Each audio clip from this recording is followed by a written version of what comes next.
I woke up in the morning and went to Facebook and I saw a post by Franklin Graham which says, today President Donald J. Trump is meeting with Ukraine President Volodymyr Zelensky in Washington. I spoke with President Zelensky this morning and assured him that we would be praying for them. And then he asked, will you join me in praying that God will give them wisdom and will bring an end to the war in Ukraine? Now, when I saw the post, that was when I realized there was going to be a meeting between President Trump and President Zelensky.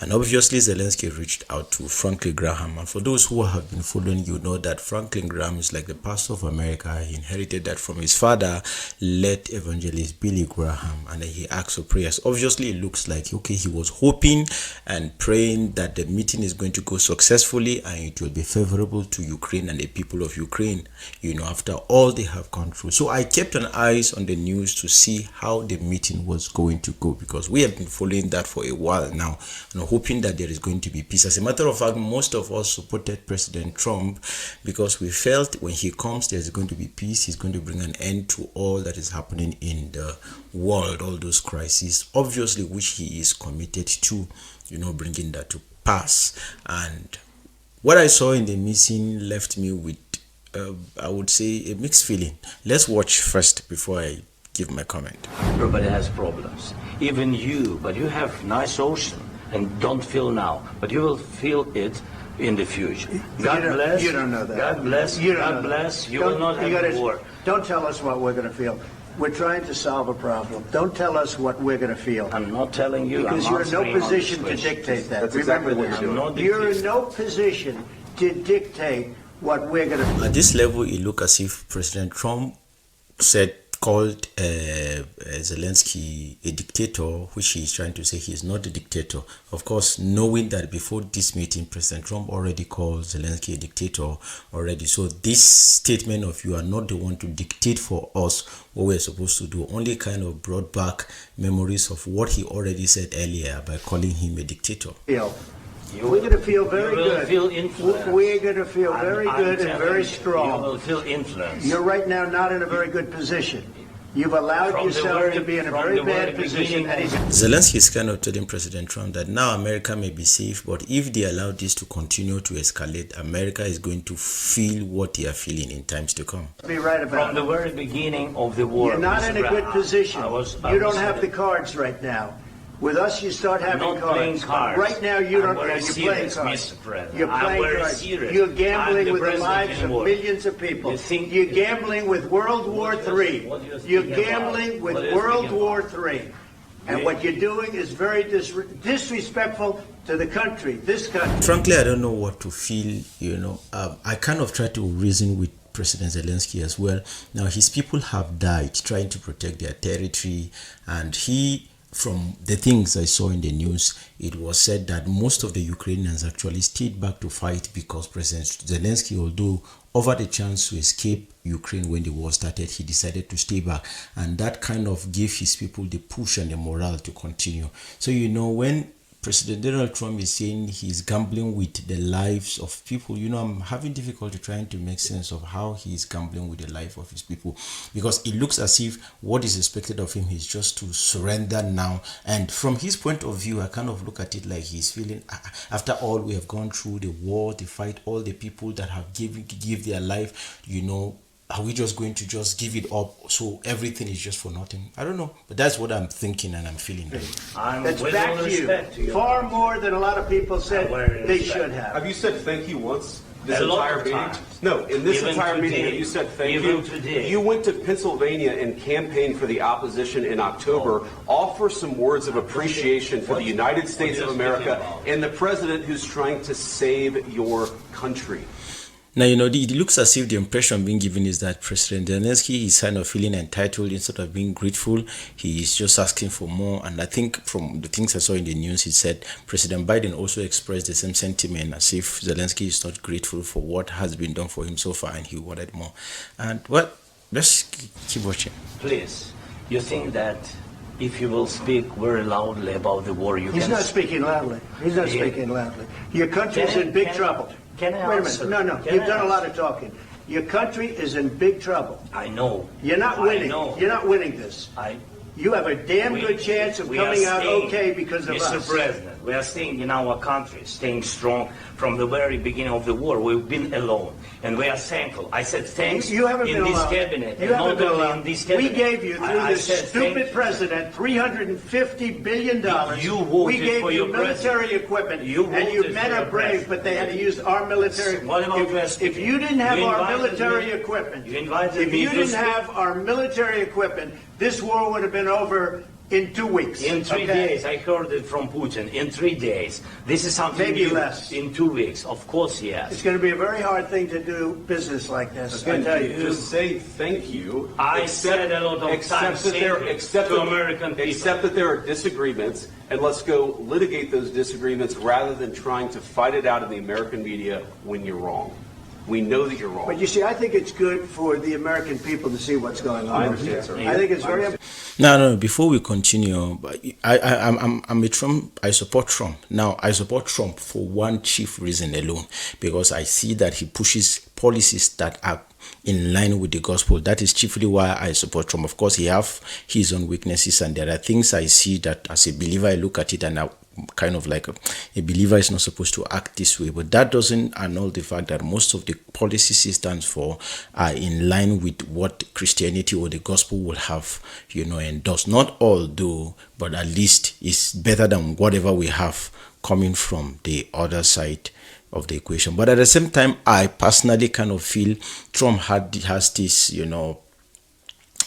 egoistic, feeling or disposition, more like, if you know Trump, he always wants to take credit. He always gives that impression that nobody could do what he has done. And we all know that before the election and when he was campaigning, one of the things he often said is if he becomes president, he would end that war in a single day. And of course, these have been weeks in his presidency, and the war is still raging on. And definitely we all know Trump wants to end the war so that he can keep his election promise. And at this point, it looks as if, that is, I'm telling you from my own perception when I saw this, but there are certain presentations I will show you later on that seems to balance that up. But it seems as if Trump wants to end this war, and Putin seems to be the unlikely candidate that he could actually, corner into accepting whatever terms that will bring about the war. And the only person that they may have to bring to accepting the term is President Zelensky of Ukraine, since he is the one that is the,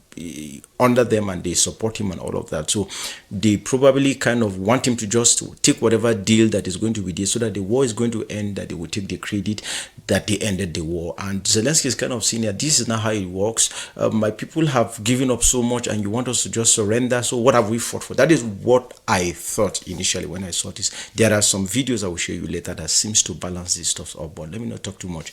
Let's keep watching. That's why I kept this going so long. You have to be thankful. You don't have the cards. You're buried there. Your people are dying. You're running low on soldiers. Listen, you're running low on soldiers. It would be a damn good thing. And then you tell us, I don't want a ceasefire. I don't want a ceasefire. I want to go and I want this. Look, if you could get a ceasefire right now, I tell you, you take it so the bullets stop flying and your men stop getting killed. Of course, we want to stop the war, but you're saying you don't. Now, at this point, I'm trying to make sense of this. Is it that, okay, if you can get a ceasefire now, you take it and your people stop dying? Is it, okay, let's say if the ceasefire entails that they have to give up their land, accept whatever demand Russia and Putin are making, whatever they want, as far as there's going to be a ceasefire, it's just like, okay, somebody is coming to, take over your land and you are trying to fight back, and somebody is proposing to you that, okay, if the person wants to take over the land, and the only way there's going to be peace is for you to allow the person to take over your land and your territory so that peace is going to reign. Are you going to accept that? That is what I think, or as I saw this. But like I said, there are some videos that offer certain perspective that I'm going to show you later. So let's go on. I want a ceasefire. I said to you, I want a ceasefire. With guarantees. Because you'll get a ceasefire faster than an agreement. Ask our people about ceasefire, what they think. That wasn't with me. That wasn't with me. That was with a guy named Biden, who was not a smart person. That was with Obama. It was your president. Excuse me. Now, I'm not too comfortable with Trump consistently bringing Biden up and saying who is not a smart person and all of that.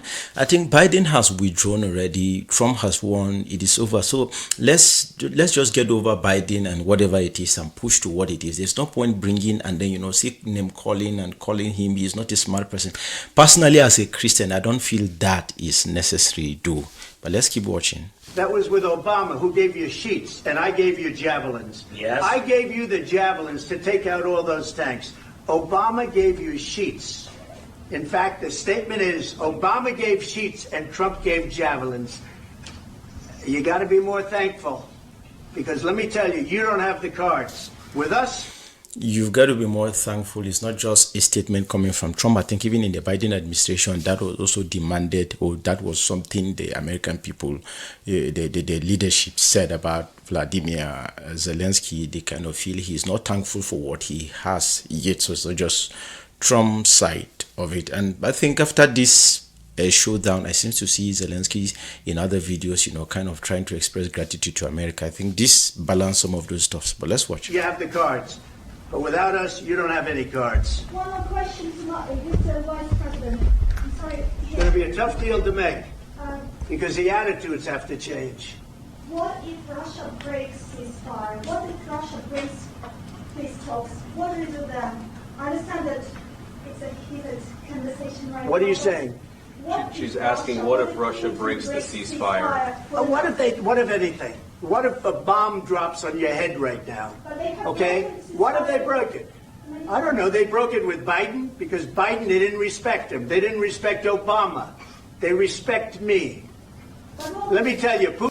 Now, this disrespect me, if you see the expression on Zelensky's face, you would know that he kind of typical Trump fashion, better than everybody and all of that will do. So American people say there is an element of truth, to that. But let's keep watching. He went through a hell of a lot with me. He went through a phony witch hunt where they used him and Russia.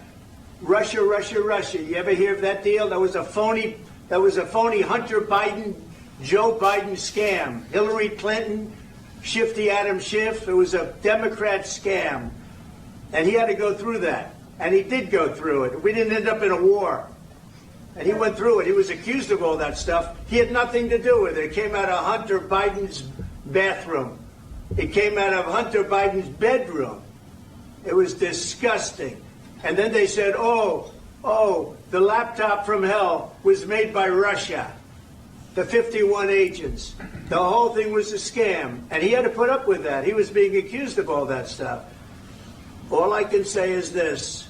He might have broken deals with Obama and Bush, and he might have broken them with Biden. He did, maybe. Maybe he didn't. I don't know what happened. But he didn't break them with me. He wants to make a deal. I don't know if you can make a deal. The problem is I've empowered you to be a tough guy. And I don't think you'd be a tough guy without the United States. And your people are very brave. But you're either going to make a deal or we're out. And if we're out, you'll fight it out. I don't think it's going to be pretty, but you'll fight it out. But you don't have the cards. But once we sign that deal, you're in a much better position. But you're not acting at all thankful. And that's not a nice thing. I'll be honest, that's not a nice thing. All right, I think we've seen enough. What do you think? Huh? This is going to be great television, I will say that. Now, the comment even from people about this is bloody. Now, somebody presented another perspective about probably what Trump was trying to say, that he felt Zelensky was not seeing. Trump was not really literally asking Zelensky to surrender, but there is a consideration he wanted Zelensky to consider in the long run. But let me leave him to talk. So let's watch what he has to say. Zelensky likely doesn't see this deal, the mineral deal, in the same light that President Trump does. He sees it as a huge strategic deal that connects the United States to Ukraine for a generation at least. It's going to take years of exploration and mining to get all of that out where it's monetized properly. He knows all of that, but it connects him economically to Ukraine, politically to Ukraine, and all the implications in terms of security and military to Ukraine. But Trump does not want to go there on the third thing prior to negotiations. He knows full well that given the investment the United States is going to make, that he will do what's necessary to protect it. But prior to negotiations with Putin, he's not laying that stuff out on the table. I'm stunned that Zelensky doesn't have an appreciation for who he's dealing with, that he hasn't been briefed in the kind of details that he really has to have. What Zelensky wants is a strategic partnership with Trump, Martha, where they're working together to deal with Putin. And what the president is doing, he is facilitating these negotiations. Zelensky doesn't like that. He wants a partnership. But President Trump believes if he's going to have any progress with Putin, he can't publicly sign up with Zelensky to achieve that. He puts a lot of faith in personal diplomacy that exceeds most presidents I've seen, going all the way back to Franklin Delano Roosevelt. So that, I think, is some of the divide that's here. And it's really unfortunate that this blows up in the media, certainly. I don't think it's the lost opportunity that we're feeling right now. Why? Because, listen, it is in the U.S. national interest to end this war and to stop Putin in his tracks. It's in Zelensky's national interest. All his people want it. He wants it.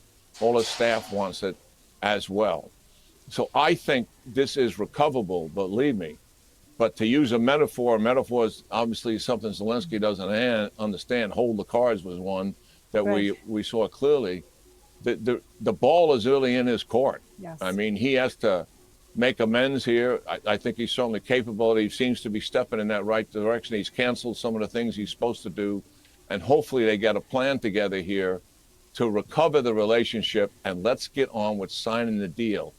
Trump is right. It is a strategic step in the right direction. Zelensky probably sees it more as a financial thing and the United States trying to get payback in money. He's missing the whole point there. So what he's trying to say here is that Trump is not literally asking Zelensky to surrender with his people and accept whatever demand that Putin wanted. But he said because of the aggression, Trump is trying to come in a diplomatic way, in such a way that that security guarantee that Zelensky is looking for, it's going to be gotten through this agreement they are going to sign. In other words, that the agreement or the partnership is not literally America trying to, get a payback for what they have given to Ukraine, although outside or before everybody, that is the impression they want even Putin to think that America is just after transaction and money. But in reality, that partnership is going to give America an excuse, to kind of put their assets on ground and then kind of give them a kind of a leverage to be able to protect Ukraine in the future. But I don't know, what do you think about that? I'd love to hear your thoughts in the comment section. If you enjoyed this video, be sure to give it a thumbs up and leave your thoughts in the comment section. Let me know what you're thinking about, and make sure you subscribe to the channel and turn on the notification bell so you'll be notified when we post another video like this. Thank you for watching, and see you in the next video.